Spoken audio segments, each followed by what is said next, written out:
Just if anyone wants an example of what children are like. I think your cabin was haunted. I can't say that on the internet. Okay, I've only told 5 people this. Hey guys, welcome back to my channel, or welcome if you're new. My name is Ali, and today we're talking about camp again. So if you're watching this, you probably know the drill. I've done like 400 of these videos, but this is by far my most requested. Every DM I get, every comment is to do more camp videos, so here we are. I've taken your questions from Instagram, so follow me on there if you would like to be involved in the next one. But also, as a bonus in today's video, at the end, we'll be sharing embarrassing and funny camp stories. So I'll be sharing some of yours that you submitted anonymously, as well as some of mine. So stick around for that. Have you ever considered Camp Canada? And if so, why did you choose Camp America? So honestly, I had just wanted to work at a camp in America since I was a kid. I don't think I even knew that you could do it in Canada or anywhere else. A few of my friends actually did one in Croatia this past summer, so that's really cool. But yeah, I just don't think I knew they existed. So I absolutely would consider one. I think any of these kind of experiences, like working at a camp anywhere in the world, the Disney College program, the Disney cruise programs, all of those kind of things where you're getting paid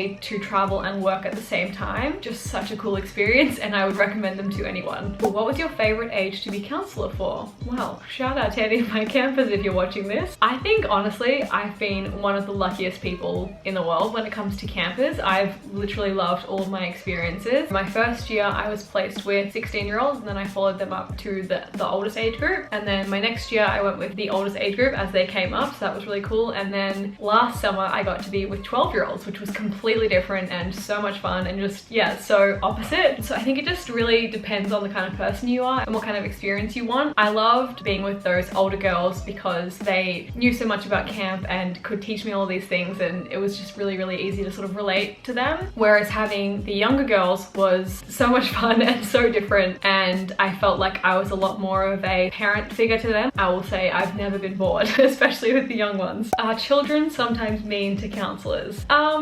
Look, if you've worked with kids before, you'll know that sometimes kids act out, but that's kind of just kids, and you have to sort of expect that. And it obviously depends on the age group you have and how you'll handle that and what kind of boundaries you'll have. But yeah, kids are gonna be kids. You just need to set them down, maybe take them aside, see what they're going through, explain what's okay and what's not, and then move on. I don't think I've ever had any camper be mean to me, at least not to my face. I'm worried I won't find anyone with similar post-camp travel to me. You will! Do you see how many people are asking me this question? It's because you're all in the same boat, and you're all worried that no one will want to travel with you, but you all will. I promise it'll be okay. What's it like being on your period at camp? So I've actually talked about this in a bit more detail in another video, so I won't go on too much about it, but I would recommend, if you're not already comfortable with tampons or a cup, to maybe try and get there, because you're able to do a lot more if you're wearing one of those rather than a pad, especially when, you know, we're in the lake and in the pool like sometimes 3 times a day. If you're someone that gets really bad cramps, like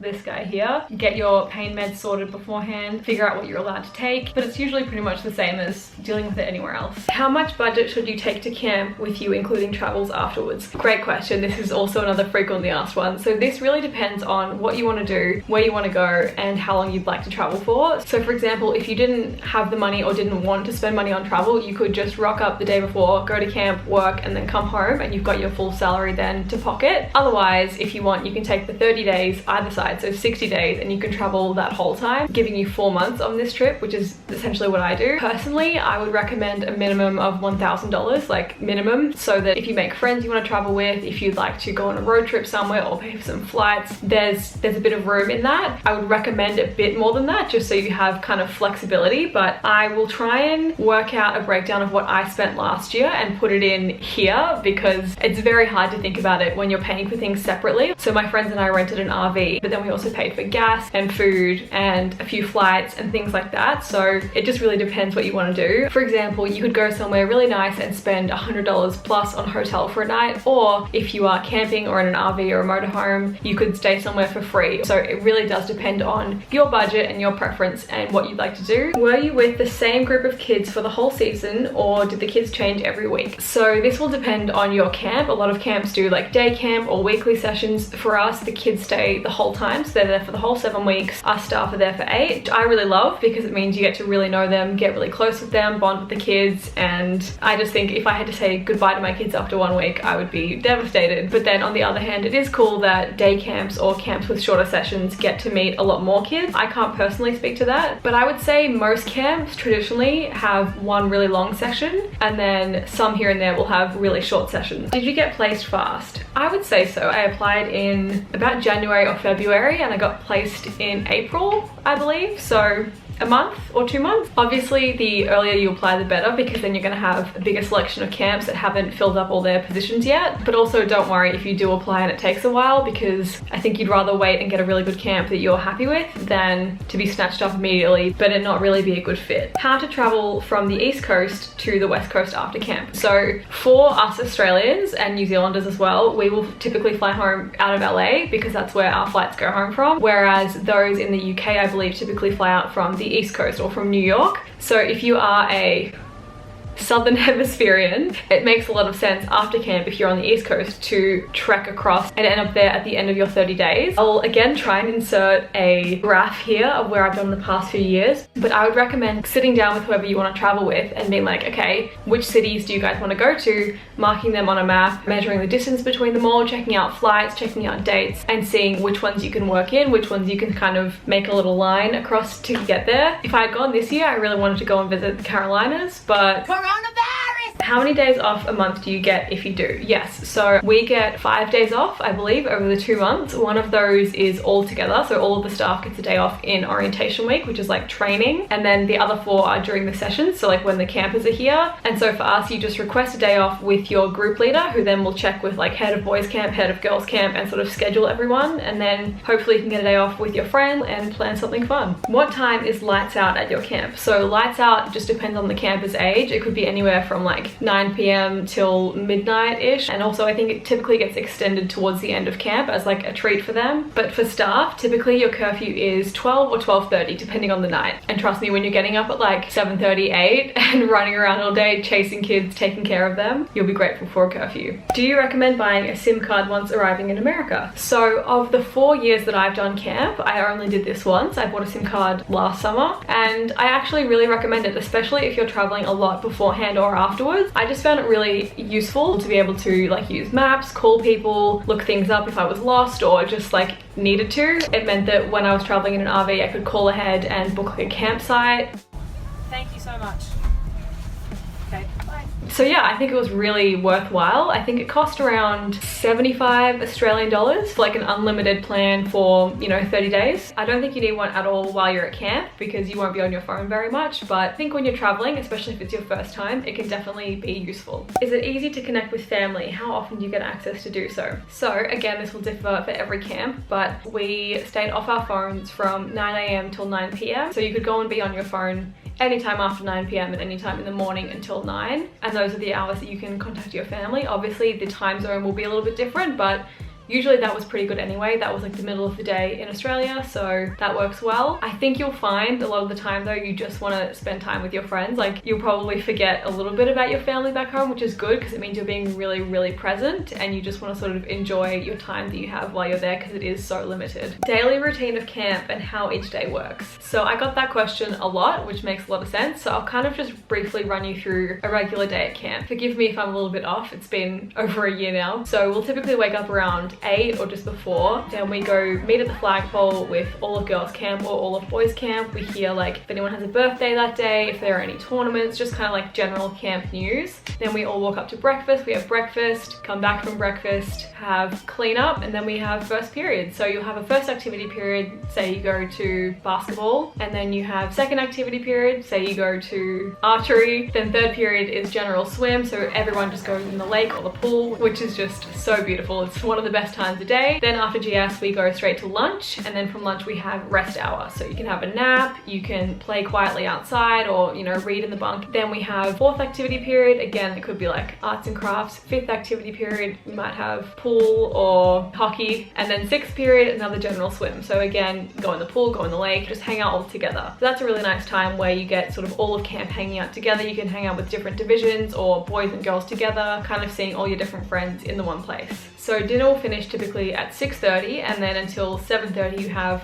free play, which is just basically time off, so you can go and do anything really. You could go down by the lake, you could go to the gym, hang out, anything. It's a really nice time of day. And then at 7:30 is evening activity. So this could be like a normal activity, but usually it's something a little bit special. So it could be like an all-girls camp event, or a scavenger hunt, or a counselor hunt, or Friday night services, or watching a movie in the theater. So yeah, evening activities are very fun. And then by 9:30, basically staff that are not on OD will clock off, and then you're free from 9:30 till 12 or 12:30 to leave camp if you'd like to, or just stay on camp, hang out, play cards, do whatever you want. And then you're exhausted and you flop into bed and fall asleep and do it all again the next day. Do you recommend taking the full 30 days before and after camp travel? Yes, I absolutely do. If you're able to, like if you don't have work or university in the way, then absolutely. It's just this amazing opportunity where you're over there on a working visa. You can travel and kind of feel like you're not wasting money because you're about to get paid or have just got paid. Especially after camp, definitely allow those 30 days, because you will meet amazing friends that you're probably not going to see back in your home country or home city. So you'll want to spend as much time with them as you can. How often did you get to go off campground? So technically we could leave basically any night except for Fridays and I think Mondays. And then obviously if you're OD, which means if you're on duty, in that case you're taking care of the kids all day. So every 4 days you're OD. And if you're not OD, then you can go out that night. Were you able to eat a balanced plant-based diet at camp? What was the food like? So actually I've talked about this quite in depth in other videos, so I won't go too much into it, but yeah, I was able to eat fully plant-based and it was great. Like I ate such amazing food. I was so pleasantly surprised. I talk a lot in other videos about like the specific kind of meals that I ate, so I'll link those down below if you'd like to see. But if you have any dietary needs, just put that on your application and that will be accounted for when camps are looking at your application and your agency is looking to place you. Do you get paid for being a camp counselor or just free board and food? Yes, so you get free board, food, free laundry, you know, you're not having to do any dishes, anything like that, and also a salary. Granted, the salary is not very much. You're absolutely not doing this for the money, believe me. But yeah, you do get paid as well. Your first year salary is generally pretty low, but if you're a returner, gets pretty good. Obviously it's not close to like what you'd be making in a full-time job at home, but if you're doing camp, it's not for the money, it's for the experience. And any returner would tell you we would do it for free, but don't tell my boss that. What are the best parts about being a camp counselor? Oh man, the people. It's my friends and my campers and the staff that run it and the sunsets and the music. And the things that happen at camps feel a little bit magic. Yeah, there's just something about sitting on the docks watching the sunset with these like best friends that you only met 2 days ago, or dancing on the tables in the dining hall during a really loud, noisy meal, or watching your camp beat other camps for a basketball tournament. Just all of these things that, especially as an Australian and international staff, we don't really get to experience, so it just feels like a very special place. Did you feel like you had no privacy sharing a cabin with the campers? I guess you don't really have that much privacy, to be fair, because you are like sleeping, you know, sort of a meter apart and you're all getting changed in the space. I mean, you could go and use one of the bathrooms if you wanted a bit of extra privacy or modesty, but I think you get used to it pretty quickly. It kind of just feels like you're all a big family living together, but for the most part it's not something that I've ever struggled with or had anyone else tell me that they struggled with, so that's good. Oh man. How did you handle post-camp life / transition to normal life? Buddy, when I figured that one out, you'll be the first to know. Convince me to go to camp 2021 and miss 2 weeks of uni so I can go. 2 weeks of uni? Girl, you don't need me to convince you. That is a no-brainer. 2 weeks? I mean, if you need any more convincing, watch my 2017 camp montage. I feel like that's probably my best one. I'll link that down below. If you can watch that and tell me that it's not worth missing 2 weeks of uni, I don't know what to tell you. Can you please talk about orientation the week before campers arrive? Yes, great question. Us counselors, staff, we arrive a week before the kids do, and this is just basically a week of firstly getting to know everyone, getting to know our boss, getting to know where everything is, how the schedule works each day, all the policies, all the procedures, and like what you would do if a bear came along, or how to help a kid with this certain situation. So typically in orientation week we have, at least at my camp, we do 3 20-minute meetings a day, and then besides that it's just meal time, so we're all hanging out together, which is great because during regular camp, like, we're separated, so we're sitting with our division, boys on one side, girls on one side, whereas in orientation week picnic, you just sit with everyone and it feels kind of like you're meeting this family and bonding. As a returner, I've really enjoyed orientation week when I have new counselors in my bunk and it's their first year, because I get to be the one that's like, oh, this is what we do in this case, or like, you're gonna really love this is so exciting, and then watching them experience it for the first time. It is such a great week.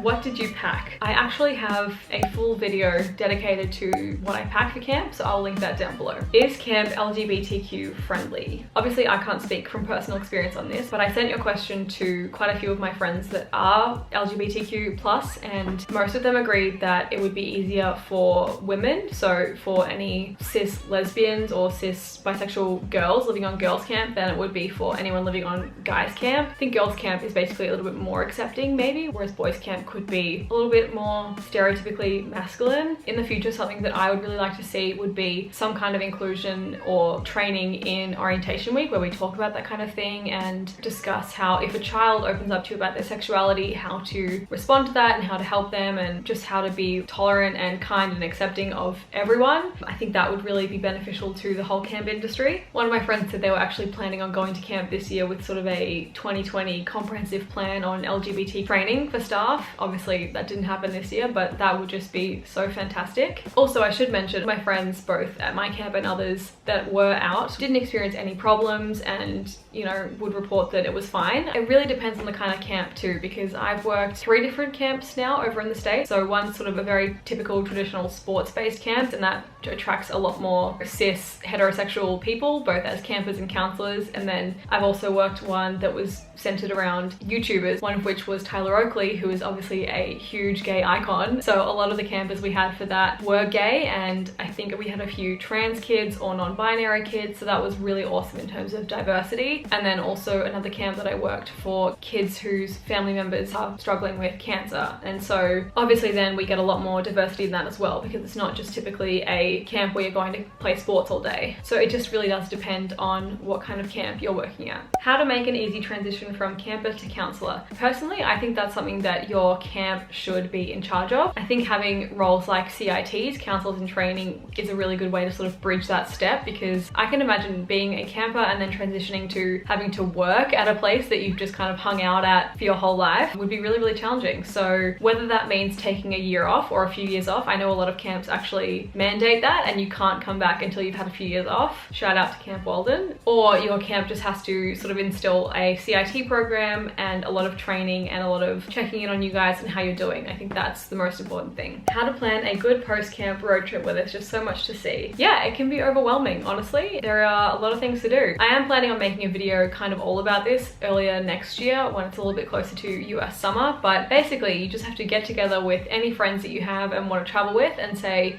where do you guys want to go? What would you like to do? And how should we do it? I think a road trip is awesome. I think it's one of the best ways to see the sights. It just gives you so much freedom and flexibility in your day. You can get going whenever you want. You can park and stay wherever you want. It's pretty inexpensive. You compare it to like flying in hotels. If you would like to see a comprehensive video from me on like how to actually plan post-camp or US travel and like where I recommend going, let me know in the comments.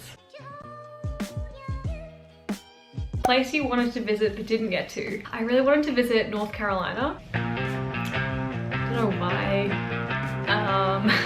But to be honest, I got to visit pretty much everywhere I wanted to. I was super lucky that my friends were pretty game for anything, so the fact that I had a bit of knowledge about the States and what they might like was awesome. I could just rave about so many of my favorite little national parks and small towns that we got to visit, but I just think that would be too long for this video. But I really like Telluride in Colorado and Jackson Hole, Wyoming. Those were 2 of my favorite places to have visited in the past few years. What was your favorite activity? I really like arts and crafts because it's just really nice and we get to sit by the lake and listen to music and make stuff. I also really like archery. I like ropes, even though it scares me. A lot of my friends are on the rope staff and they like to take advantage of that and really make me feel like I'm about to die, but it is really fun. Did you wait until you made friends at camp to make post-travel plans? Yes, I get that question all the time. Definitely wait until you're at camp to make those plans. I know that might seem like really daunting to sort of go into this experience and not know what you're gonna do afterwards, but trust me, you will be glad that you left that space and time free because you'll meet people that you want to travel with. I guarantee it. Do you think romantic relationships that are formed randomly at camp can work? Yep.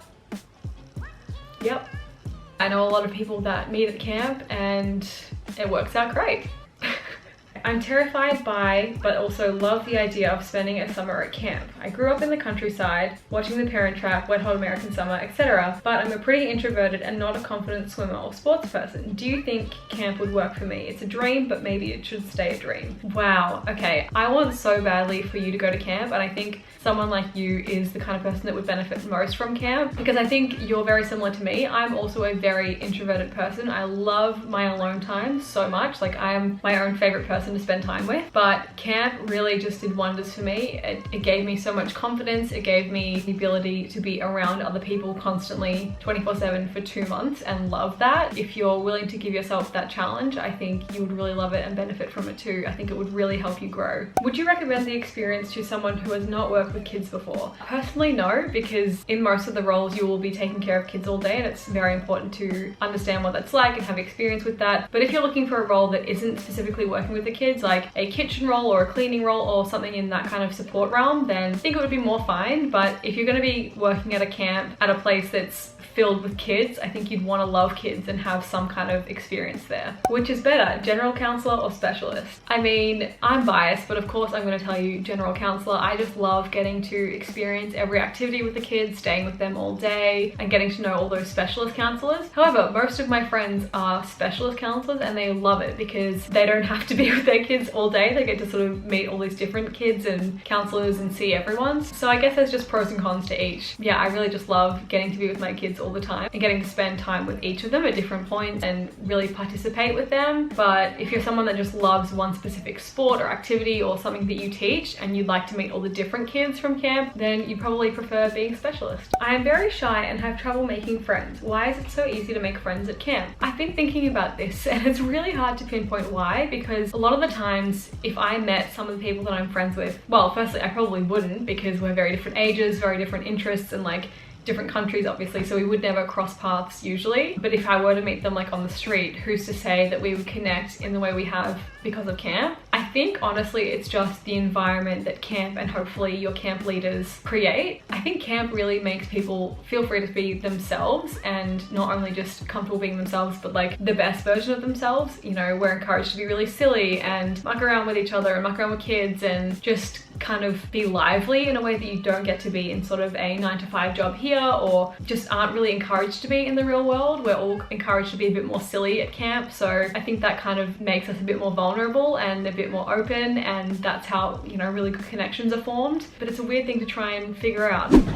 Okay, it's officially time to read out your embarrassing stories, and all will be anonymous. One of my favorite experiences was one night the whole cabin snuck out to steal ice cream from the day campers. Some leadership staff came into the dining hall and we hid from them. I got cut off, lol. There were a lot of sort of sneaking out and stealing food related stories. I feel like that's a very camp thing to do. Me and my friend thought we lost our phones after a night out. We had to break curfew and drive back to the places we'd been and couldn't find them anywhere. That's like a pretty big deal to sneak out off camp. We both got back to camp 1.5 hours later, and we found them both under the seats in the car we were in. Funnily enough, I and my friends have been in that exact situation twice. Thankfully just not after curfew. Okay, so this person's saying this is not a funny or embarrassing story, but they want to share it. So they're saying, camp completely reshaped my entire career. I was in science before camp, and after I came home, I'm from Ireland, I began a master's to teach in schools because I loved it so much and wanted to do something like that over here. It really is the most amazing thing. I honestly don't know if I would have made this choice if not for camp being such a positive experience. Yeah, and that is very common, honestly. A lot of people that I meet at camp, whether they had something else in mind beforehand or didn't know yet, go on to be teachers or something to do with kids, just because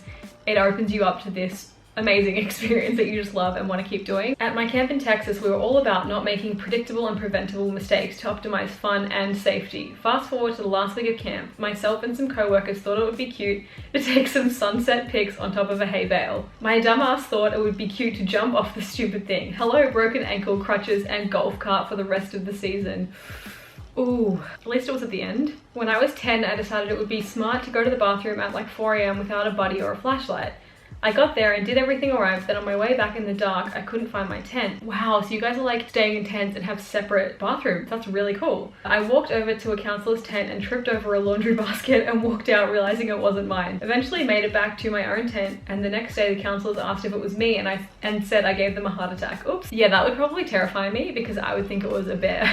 Every summer I tried the peanut butter rope and fall on my face every time. I don't know what a peanut butter rope is, but it sounds so fun. Is it like a rope covered in peanut butter and you have to climb up it? One day our youngest campers thought I was a camper and the CIT next to me was the counselor. Yeah, the first day I met one of my best friends, I thought she was a camper too, so it happens all the time. Luckily my co-co was on duty. I don't know what that means, but cute. Oh, my co-counselor. Got it. Girls were doing Oreo races. Basically, they each put an Oreo in their butt crack and run across the bunk. The loser had to eat the Oreo from the other one's butt.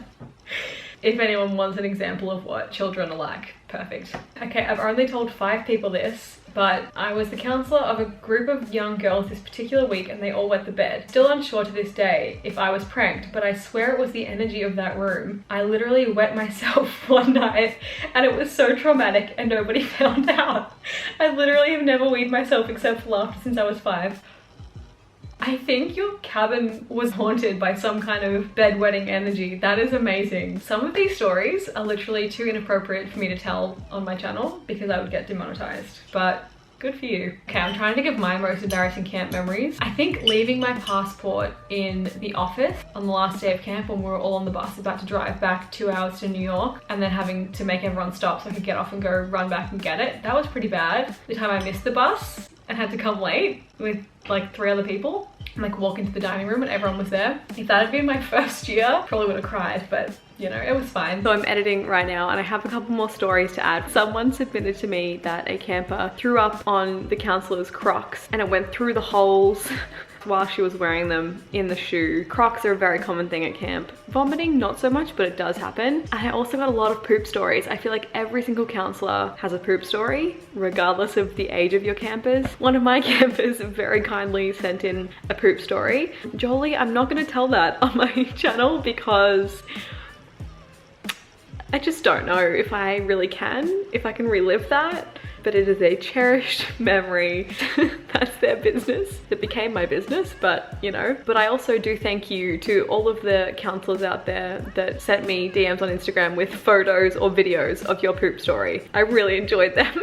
Okay, back to the video. See, I have a really bad memory, which is great for me because if I ever do anything really embarrassing or traumatic, it just kind of vanishes after a couple days. Friends of mine, feel free to text me and remind me of my embarrassing stories, but yeah, for now I think I'm okay. I'm just also someone that doesn't like attention or like a lot of people watching me, which is ironic because I'm making this video to put on YouTube, but like getting picked for anything in color war is terrifying to me. Getting picked for like the track meet, running, or the swimming events, hell. And I just remember having to swim in front of everyone at the swim meet, which is like nothing, like everyone does it basically, it's fine. But just having to do that was nerve-wracking to me and I did really well, so that was good. But just like, I was like, oh god, if I dive in, like my goggles are gonna come off and like my one piece is gonna like hang up some way, and thankfully it was fine. And I just don't like doing things in front of people. Well, I better go because my camera's about to die, but thank you guys so much for watching this. If you have any questions that I haven't answered, just leave them down below and I will reply to you there. Give this video a big thumbs up if you enjoyed it and subscribe down below, and I will see you guys next time. Bye!